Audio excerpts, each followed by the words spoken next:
আচ্ছা, এমন কোনো বাড়ি কি আছে যেখানে বাচ্চাদের মোবাইল নিয়ে প্রতিদিন কোনো না কোনো যুদ্ধ হয় না?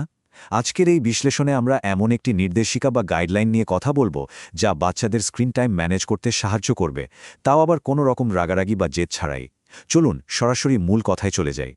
আজকের এই আয়োজনে আমরা মূলত ৫টি ধাপে এগোব। প্রথমে দেখব স্ক্রিন টাইমের আড়ালে থাকা সংকটগুলো। এরপর জানব কিভাবে ধাপে ধাপে ডিজিটাল ডিটক্স করা যায়। তারপর আসবে স্ক্রিন ফ্রি জোন তৈরির কৌশল। শেষে আমরা কথা বলবো সহানুভূতি ও বিকল্প কিছু উপায় নিয়ে। এবং একদম শেষে থাকবে এর চূড়ান্ত একটি সমাধান।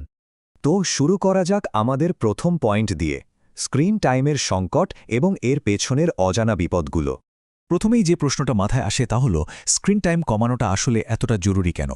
দেখুন, আজকাল আমরা নিজেদের কাজের সুবিধার্থে বা বাচ্চাদের একটু শান্ত রাখতে সহজে তাদের হাতে একটা মোবাইল বা ট্যাবলেট ধরিয়ে দিই, অনেকটা ভার্চুয়াল বেবি সিটারের মতো, তাই না?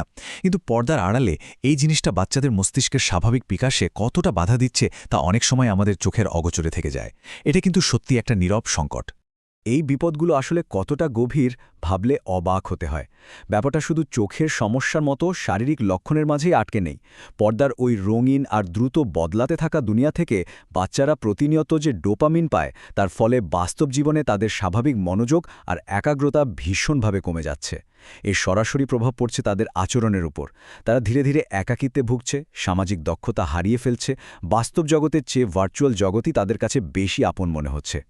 এবার চলুন আমাদের দ্বিতীয় পর্যায়ে যাই, অর্থাৎ কিভাবে আমরা ধাপে ধাপে এই ডিজিটাল ডিটক্স প্রক্রিয়াটি শুরু করতে পারি। এখানে সবচেয়ে গুরুত্বপূর্ণ কৌশলটা হল হুট করে কিছু না করা। ধরুন, হঠাৎ করে একটা বাচ্চার হাত থেকে তার প্রিয় ডিভাইসটা কেড়ে নেওয়া হলো। ফলাফল কি হবে? প্রচণ্ড জেদ আর রাগারাগি, তাই না? কারণ তারা এটাকে সরাসরি শাস্তি হিসেবে ধরে নেয়। এর বদলে আমরা ধীরে ধীরে এগোতে পারি।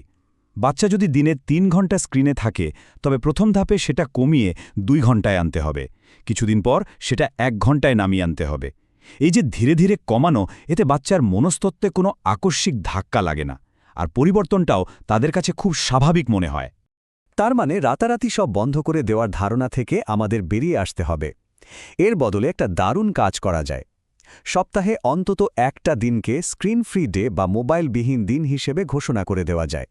আর এই দিনটাতে সবাই মিলে মজার সব কাজ করা যেতে পারে, যেমন বোর্ড গেম খেলা, একসাথে মজার কোনো খাবার বানানো বা নিছকই আড্ডা দেওয়া। এই ফ্যামিলি টাইম বা পারিবারিক মুহূর্তগুলো বাচ্চাদের বুঝতে সাহায্য করে যে মোবাইলের বাইরের জগৎটাও কিন্তু ভীষণ রকমের আনন্দদায়ক। আমাদের আলোচনার তৃতীয় ধাপটি হল স্ক্রিন ফ্রি জোন তৈরি করা বা চারপাশের পরিবেশের একটা সুন্দর কাঠামো দাঁড় করানো। ঘরের ভেতর কিছু নো ফোন জোন বা মোবাইল নিষিদ্ধ এলাকা তৈরি করাটা কিন্তু দারুণ একটা কৌশল, বিশেষ করে খাওয়ার সময়, পড়ার সময় এবং ঘুমানোর অন্তত ১ ঘন্টা আগে।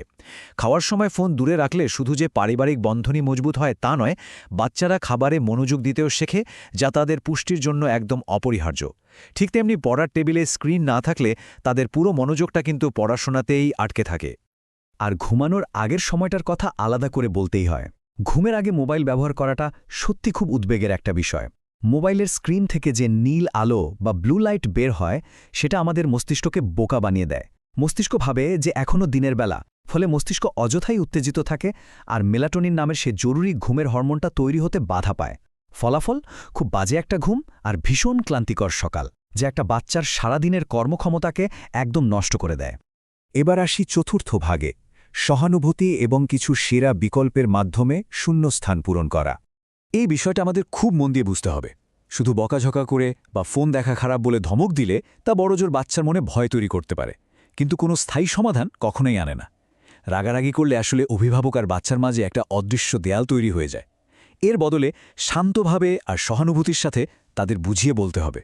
অতিরিক্ত স্ক্রিন তাদের চোখের বা স্বাস্থ্যের কী ক্ষতি করছে সেটা নিয়ে খোলামেলা কথা বলতে হবে। বাচ্চারা যখন পিছলের যুক্তিটা বুঝতে পারে, তখন অবাক করার মতো হলেও সত্যি যে তারা নিজেরাই কিন্তু নিয়ম মানতে অনেক বেশি আগ্রহী হয়ে ওঠে। আর হ্যাঁ, ফোনটা সরিয়ে নেওয়ার পর বাচ্চার জীবনে যে বিশাল একটা ফাঁকা সময় তৈরি হয়, তা কিন্তু আমাদেরই পূরণ করতে হবে। এই শূন্যস্থানটা সঠিক বিকল্প দিয়ে ভরিয়ে তোলাটা সবচেয়ে গুরুত্বপূর্ণ ধাপ। অনেক সময় তাদের একটু বোরডম বা একঘেয়েমিতে ভুগতে দেওয়াটাও খারাপ না, কারণ এই একঘেয়েমি থেকেই কিন্তু দারুণ সব সৃজনশীলতার জন্ম হয়। তবে তাদের জন্য বাইরে খেলাধুলা, ছবি আঁকা, বই পড়া বা বন্ধুদের সাথে গল্প করার মতো চমৎকার সব অর্থবহ বিকল্প আগে থেকেই প্রস্তুত রাখা দরকার। তা না হলে ওই একঘেয়েমি থেকেই তারা আবারও স্ক্রিনের দিকেই ফিরে যেতে চাইবে। তবে এখানে একটা খুব জরুরি কথা বলে রাখা দরকার। আমরা বড়রা যদি সারা দিন নিজেদের ফোনেই মুখ গুজে বসে থাকি আর আশা করি যে বাচ্চারা ফোন ছেড়ে দেবে, সেটা কি আদৌ সম্ভব? একদমই না। বাচ্চারা আমাদের কথার চেয়ে আমাদের কাজ অনুকরণ করতে বেশি ভালোবাসে। তাই বাচ্চাদের স্ক্রিন টাইম কমানোর আগে আমাদের বড়দেরই কিন্তু নিজেদের অভ্যাসটা বদলাতে হবে। নিজেদেরই একটা রোল মডেল বা অনুকরণীয় দৃষ্টান্ত হতে হবে।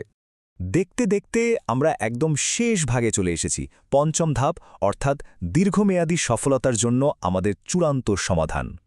সবার আগে আমাদের একটা মানসিকতার পরিবর্তন করতে হবে। প্রযুক্তি নিজে কিন্তু কোনো ভিলেন বা শত্রু নয়। বর্তমান সময়ে এটি একটি ভীষণ শক্তিশালী মাধ্যম। এটিকে নিছক বেবিসিটার হিসেবে ব্যবহার না করে শিক্ষামূলক বা ভালো কাজে ব্যবহার করতে শেখাটা জরুরি।